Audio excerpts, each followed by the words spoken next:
I'm writing this journal to collect my thoughts and leave a record for my kids, so they can understand why I've taken these actions. Because when all is said and done, everything I do is to protect my family, and to make sure they have a home to come back to once this is all done.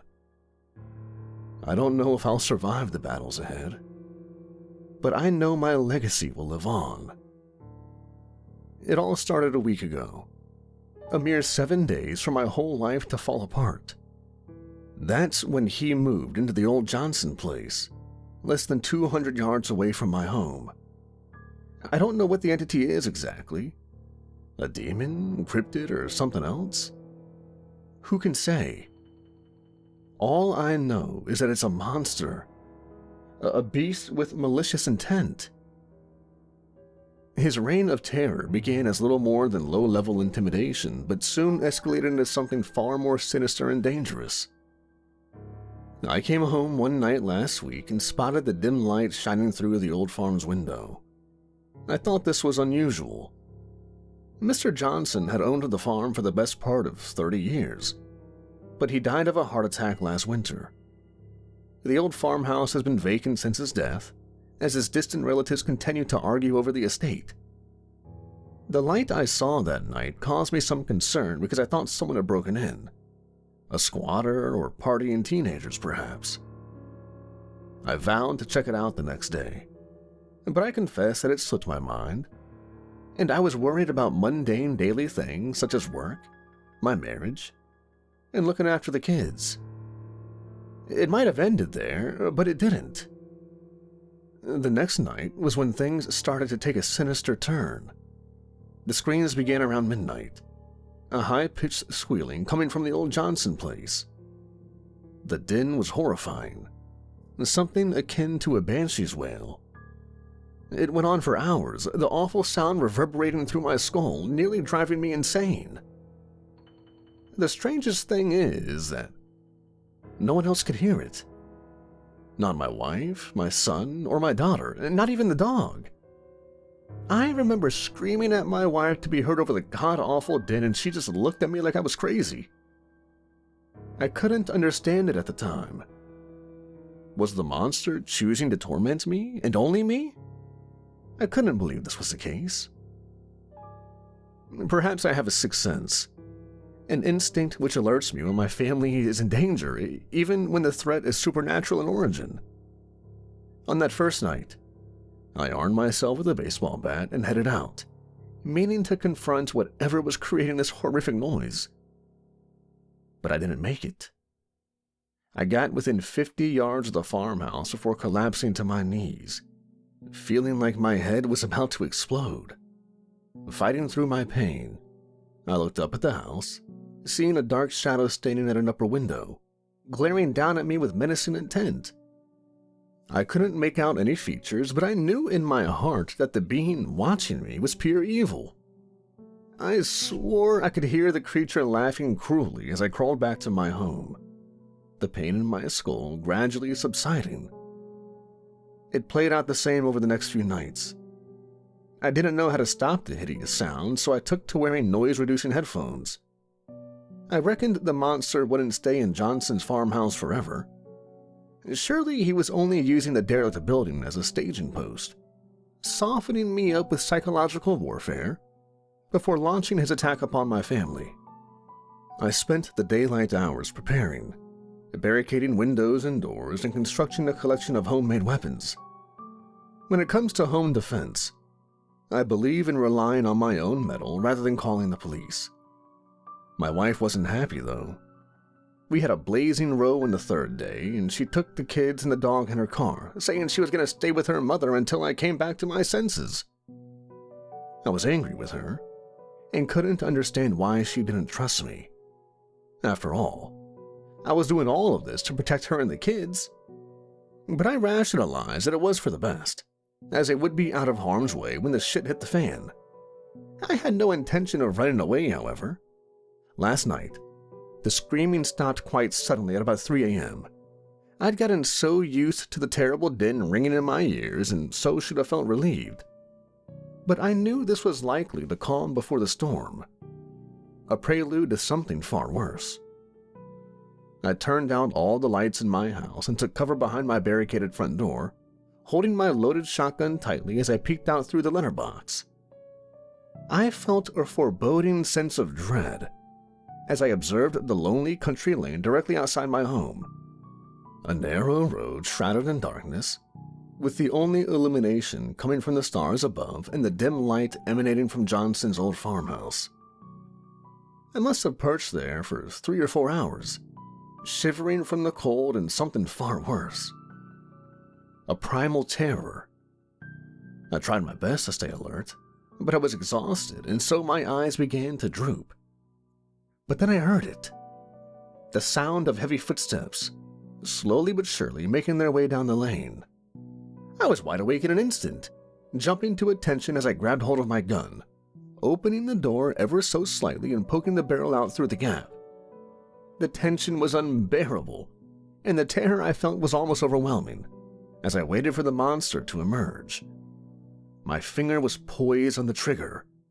My hand shook. But I was determined to take the bastard out as the opportunity arose. And finally, the creature appeared at the top of the driveway, still hidden in the shadows and about 50 yards or so from my front door. I could see very little in the dark, just a shape which looked like a man, although I knew it was anything but. I silently begged for him to come closer, not because I wanted to see the monster's true form, but so I could get a clean shot at the bastard. But he seemed to have anticipated my plan, as he stopped dead in the middle of the road, glaring at me across the void. I knew the beast could see me, and I could feel his hateful gaze upon me. And then he started to laugh, a terrifying cackle which filled the night air. The noise was horrific, even worse than the screams of the previous nights. This evil being was mocking me, laughing at my pain. And my fear turned to anger as I pulled the trigger, firing buckshot across the void. But my target was standing just out of range, and he barely even reacted to the shot, instead continuing to laugh in open mockery, until he eventually turned on his heels and calmly walked back up the lane, returning to the abandoned farmhouse he transformed into his hellish nest. I was less badly shaken by the encounter and remained at my post until dawn, expecting a follow-up attack. But the monster was done for the night, and I lived to see the morning. So, this brings me up to date. This is my story, my fight. From this point forwards, I will document my daily battles with this monster. I'll prepare during the day and fight after dark. And I won't stop until one of us is dead. Monday. I spent the daylight hours building traps along the driveway and across the adjacent fields. In the morning, I constructed a punji trap affixed to a tree trunk and set a tripwire across the narrow driveway. My afternoon was occupied by building a homemade pipe bomb, which I plan to use as an improvised hand grenade, if the monster gets close enough. My anxiety returned as darkness fell, but I felt more confident given the preparations I'd made throughout the day. For the first time since this nightmare began, I dared to think I'd gained the upper hand. But then I did something stupid which put me in grave danger. I fell asleep. I should have expected it, really. I hadn't rested for days after all, and pure adrenaline would only take you so far. I was perched up against the barricades, keeping watch whenever my strength finally gave way, and I closed my eyes.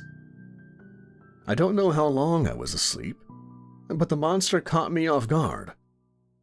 I awoke to screaming at the banshee-like wailing of the previous nights, except louder, as the terrible sound was emanating right outside my front door. I jumped up in terror, instinctively grabbing for my shotgun in a desperate attempt to defend myself, but it was already too late. The monster smashed through my barricade like it was made of paper. A second later, he used immense strength to smash in my solid oak door, knocking me down in the process. I was almost crushed by the weight of the door falling on top of me, and I experienced a sharp pain in the back of my head as I hit the hard ground. I lost consciousness a second later, but the last experience I had before everything went black was the sound of the creature's sadistic laughter. The first rays of sunlight were visible by the time I regained consciousness. My head was still throbbing as I struggled to pull my bruised body out from underneath the fallen door. Frankly, I was astonished to have survived the assault. The monster had gotten the better of me, and I'd been stuck completely at his mercy, and yet he hadn't struck the final blow. I can only conclude that he wishes to prolong my suffering. But my nemesis has made a fatal mistake, and he should have killed me whenever he had the chance. So, I pulled myself together, bandaged my head, downed some painkillers, and got back to work. Tuesday. After repairing the front door, I set more traps throughout the day, digging a pit and lining the bottom with sharpened spikes before covering with branches and leaves. Next, I prepared a supply of Molotov cocktails, using old beer bottles and petrol siphoned from my fuel tank. My head was still throbbing, and I didn't want to risk passing out again, so I got a few hours sleep to recharge before the night's battle. I stood guard at the door, expecting a repeat of the previous night's assault, but my nemesis changed his tactics, toying with me and testing my defenses. He circled the house, forcing me from window to window. All I could see was a dark shadow moving behind the tree line, prompting me to take pot shots with my gun. But I never hit him, and he laughed in open mockery every time I missed. I realized too late what his plan was. He wanted me to expend my supply of ammunition, and he almost succeeded, leaving me with only 2 shells. Pangs of panic hit me at this point as I considered my next move. If the monster broke in again, which he was certainly capable of doing, I wasn't sure I could stop the son of a bitch. I considered making a last stand, or even burning the house down around me, a desperate scorched earth tactic to deny my nemesis his final victory. But this didn't prove necessary. The creature broke off of his attack, leaving me to fight another day. No doubt he wants to prolong my misery for at least another night. But I've got a surprise in store for this bastard, because I'm not going to play by his rules any longer. Wednesday afternoon. I want to document my thoughts and emotions before darkness falls, as I have a terrible feeling that tonight might be my last on this world. I phoned with my wife this morning. It didn't go well. I just wanted to speak with the kids, but she refused to put them on the phone, saying that I would only upset them.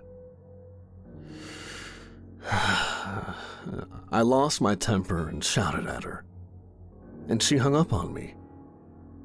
I tried calling back, but it went straight to the answering machine. I just don't understand the woman anymore. Doesn't she realize I'm doing all of this for her and our children? If I don't defend our home, then who will? I was upset following the argument, but knew I had to put it behind me and focus on the task at hand. Everything will get back to normal once this monster is defeated. Still, I can't escape the awful thought that I may not win this battle, that I could die at the hands of my nemesis. But at least if the worst happens, I'll have stood my ground, and my children can take pride in knowing I fought for them. One way or another, this will be over before dawn. I'm tired of hiding away and waiting for this bastard to come to me. Tonight, I'm going on the offensive. Wednesday night. I'm hurt. Bad. Somehow I managed to get back inside the house, but I don't know how long I've got before I pass out due to the blood loss. I considered calling for help. Perhaps the ambulance will get here in time. But the truth is, I'm ashamed. The monster is dead. That's a certainty. But my victory is a hollow one. I don't know how this happened, but I must try to explain for the sake of my kids. I launched my attack shortly after dusk, advancing down the driveway and across the fields, armed with my shotgun and carrying the pipe bomb I constructed over the previous few days. The horrible noise began almost as soon as I stepped out of my front door, the banshee-like screaming which deafened me reverberating inside of my skull. It was nearly unbearable, but I was determined to fight through the pain. I was practically crawling through the mud for the last 50 yards, my head pounding like my skull was about to explode. I almost passed out due to the pain, but somehow I kept going, my aching eyes focused upon my goal. The dilapidated old dwelling transformed into a hell house. I saw him in the window, a dark shadow watching me, emitting the hellish sound in an attempt to break me. I experienced a surge of righteous anger as I approached. I lifted my bomb, and I was lighting the fuse and throwing it with all my might. The pipe bomb flew through the air, smashing the glass and landed inside of the house. A second later, and the device detonated with a deafening blast. The shadowy figure rapidly retreated from the window and emitted a howl of what I took to be pain. I cried out in triumph, knowing that I'd finally gotten the better of the bastard. Rushing forwards, I kicked in the front door of the house and stormed inside with my shotgun in hand. I quickly discovered a trail of fresh blood, following it deeper into the house, barely acknowledging my surroundings as I focused entirely upon my quarry. Spotting movement in the corner of my eye, I turned to see a figure fleeing down a darkened corridor. Acting on instinct, I raised my shotgun, aimed, and fired, feeling the heavy kick back against my shoulder. I saw my nemesis fall after the buckshot tore through his back. I can't describe the ecstasy I felt in that moment, having finally bested my enemy. I practically skipped down the corridor so I could examine his body. Reaching out with both hands, I turned his heavy, lifeless body over, expecting to see the face of an inhuman monster. But, to my shock and horror, I saw a man. A normal human being, no different from myself, except his eyes were shut and he was no longer breathing. It struck me so hard in that terrible moment, as I realized I'd killed what appeared to be an innocent. But how could this be possible? This man couldn't have been the one harassing me over the last few nights. It was impossible. I suddenly felt quite ill, retreating from the corpse as I scanned the surrounding corridor in detail for the first time. What I saw wasn't the abandoned, decrepit old farmhouse I expected to find, but rather a lived-in home, a comfortable family home. I looked to the table with a lamp, picking up a neatly framed photograph. The picture inside was that of a man and his family, his wife and 2 young kids. And the man I'd shot was the father in the picture. I'd killed a family man, someone just like me. My head was spinning and I felt like I would vomit as I dropped the picture and retreated back down to the corridor, away from the body of the man I'd brutally killed. I couldn't bear to be in that house any longer, not after what I'd done. I started to run, rushing out through the door I kicked in before sprinting across the darkened fields. I could hear screaming behind me, but not like it was before. It was a woman and children crying out in grief.